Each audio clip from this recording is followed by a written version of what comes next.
Ohayo gozaimasu. This is now on my 5th day here in Japan.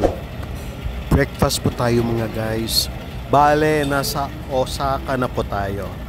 Kailangan po natin magpabusog kasi breakfast is the most important meal of the day.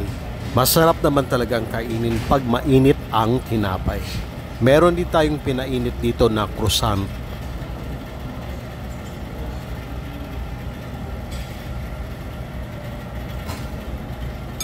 Kumuha rin po tayo ng miso soup.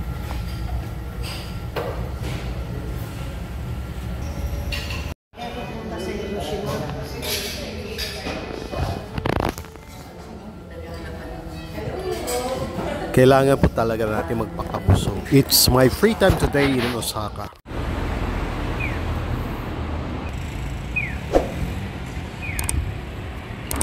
Ito po yung ating hotel. And we will go outside para ma-familiarize po natin yung ating surroundings. Napansin ko lang guys, marami talagang nagbibisikleta na mga Japanese. And it's time for us to cross the street.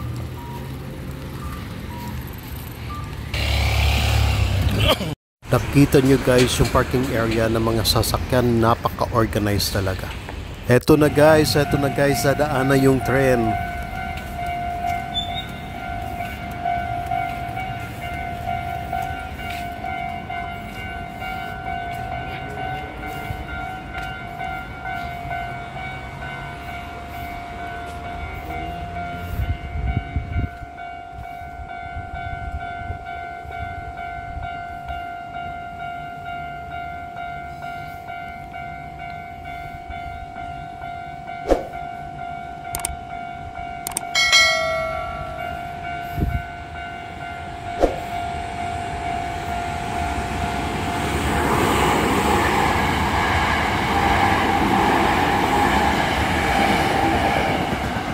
Papuntang Kyoto po yun.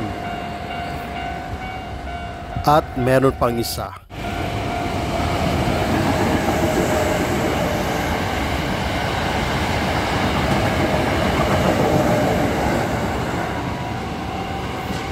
Tatawid na po tayo kasi dumaan na yung tren.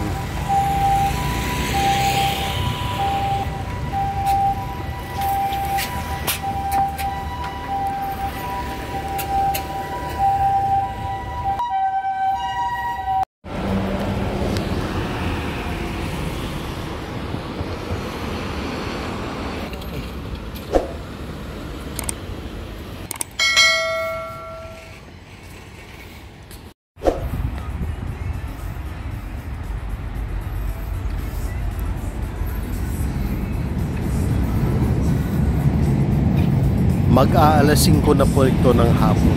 Ito po yung nearby na mga kainan and mostly bars.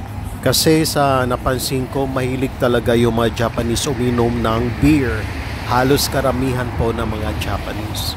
Yung murang beer po nila is 100 yen, which is equivalent to 40 pesos. And take note, in can pa yan ng beer. And after that, tuwang-tuwa ako kasi nahanap ko na yung train station.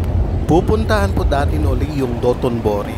Kaya nag-video-video na po tayo dito para hindi po tayo maligaw mamaya pagbalik po natin. Yung sasakyan po natin ay ang subway. Yung one way po cost 286. Kaya eto na po yung subway train. Pag binanggit na subway train, yung dadaanan lang po yan ay puro lahat subway.